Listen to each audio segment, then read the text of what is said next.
Hi అండి, నమస్తే. Welcome back to all round blogs. ఈరోజు ఈ వీడియోలో నా స్టైల్లో పప్పుచారు ఎలా చేయాలో చూపిస్తున్నాను. ఇప్పుడు పప్పు కుక్కర్ తీసుకోండి. ఇందులో 1 కప్ పప్పు వేసుకోండి. 1 కప్ పప్పుకి 2 కప్పుల నీళ్లు తీసుకోవాలండి.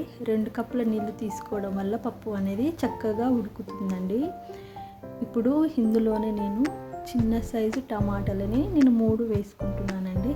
కావాలంటే మీరు పెద్ద సైజు అయితే 2 వేసుకుంటే సరిపోతుందండి.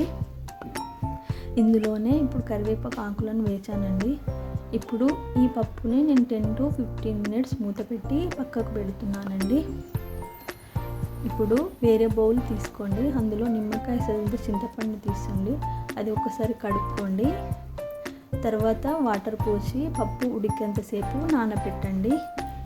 ఈ పప్పుని ఇంట్లో ట్రై చేస్తే ప్రతిసారి ఇలాగే చేసుకోవాలనిపిస్తుంది. మీ ఫ్యామిలీ మెంబర్స్లో అందరికీ నచ్చుతుందండి. మీరు ఎక్కువగా కష్టపడాల్సిన పని లేదు. ఈజీగా సింపుల్గా ఇంట్లో తయారు చేసుకోవచ్చు. మనం పప్పుని ముందుగా 10 to 15 మినిట్స్ నానబెట్టినాం కాబట్టి ఒక 4 విజిల్స్ వచ్చేదాకా చూసుకోండి, సరిపోతుంది.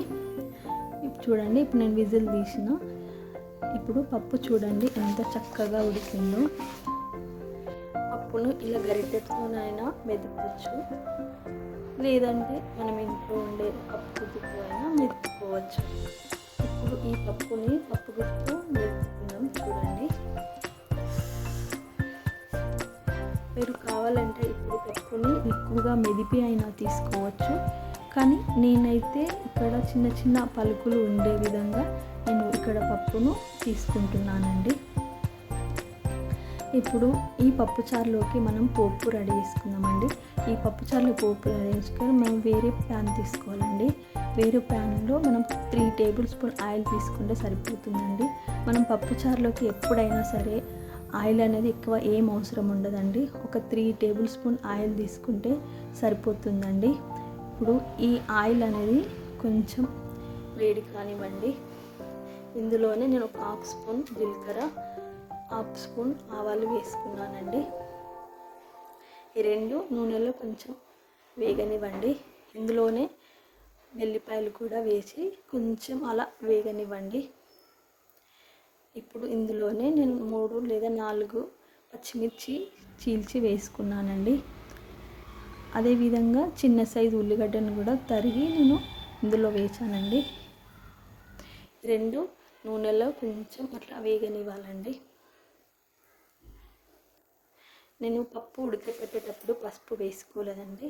ఇప్పుడు నేను ఇందులో పసుపు యాడ్ చేసుకుంటున్నానండి. పసుపు కూడా నూనెలో కొంచెం వేగనివ్వండి. ఇప్పుడు మనం ముందుగా తీసుకున్న చింతపండు రసాన్ని ఈ పోపులో వేసుకోవాలండి. పోపులో చింతపండు రసం అనేది బాగా మరగనివ్వండి.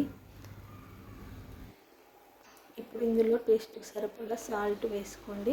పప్పుచారులోకి కారం అనేది ఎక్కువ అవసరం ఉండదండి. ఒక 1/2 స్పూన్ అట్లా కారం వేసుకుంటే సరిపోతుందండి, ఎందుకంటే మనం పచ్చిమిర్చి వేసినాం ఆల్రెడీ. ఇప్పుడు ఇందులోనే మనం కొత్తిమీర కాడలని తీసుకోవాలండి. అవి కూడా పప్పుచారులో బాగుంటాయండి. ఇప్పుడు మనం ముందుగా ఉడకపెట్టుకున్న పప్పుని చారులోకి వేసుకోవాలండి. ఈ 2 బాగా మరిగేదాకా మనం పప్పుచారును బాగా మరగనివ్వాలండి. మనం పప్పు అనేది ఎప్పుడైనా సరే అండి, మనం 5 to 6 మినిట్స్ మరగనివ్వాలండి. ఇప్పుడు పప్పులోకి 4-5 వెల్లుల్లి రెబ్బలు, మళ్ళీ ఒక 1/2 స్పూన్ జీలకర్ర 2 కచ్చాపచ్చాగా దంచుకొని మరుగుతున్న పప్పుచారులో వేయండి. ఎంత టేస్టీగా ఉంటుందో ఒకసారి మీరు ట్రై చేసి చూడండి. ఇందులో నేను సాంబార్ పౌడర్ కూడా వేస్తానండి. ఇది మీ ఇష్టం ఉంటే వేసుకోవచ్చు, లేకపోతే అవాయిడ్ చేసేయండి. నేను పప్పుచారు కమ్మగా రావాలంటే రుచికి సరిపడా ఉప్పు, కారం, పులుపు 3 కరెక్ట్గా సరిపోయేలా చూడండి. దీనికి మించిన రుచి మరొకటి ఉండదండి. మనం ఇంట్లో కూరగాయలు లేనప్పుడు ఈ పప్పుచారు ట్రై చేసి చూడండి, ఎంత టేస్టీగా వస్తుందో ఒకసారి మీరే చెప్పండి. నా ఛానల్ కనుక మీకు నచ్చితే లైక్, షేర్, కామెంట్ చేయండి. అలాగే మరిన్ని వీడియోస్ కోసం నా ఛానల్ని సబ్స్క్రైబ్ చేసుకోండి. ఇప్పుడు పప్పుచారు ఎలా వచ్చిందో నా కామెంట్ బాక్స్లో పెట్టండి. ఇలా పప్పుని 5 to 6 మినిట్స్ వరకు మరిగించాలండి. ఇప్పుడు మనం వేరే బౌల్ తీసుకొని సర్వ్ చేసుకోవాలండి. చూడండి వేడి వేడిగా పప్పుచారు ఎంత బాగుందో. ఒకసారి మీరు ట్రై చేసి నాకు చెప్పండి. బాయ్.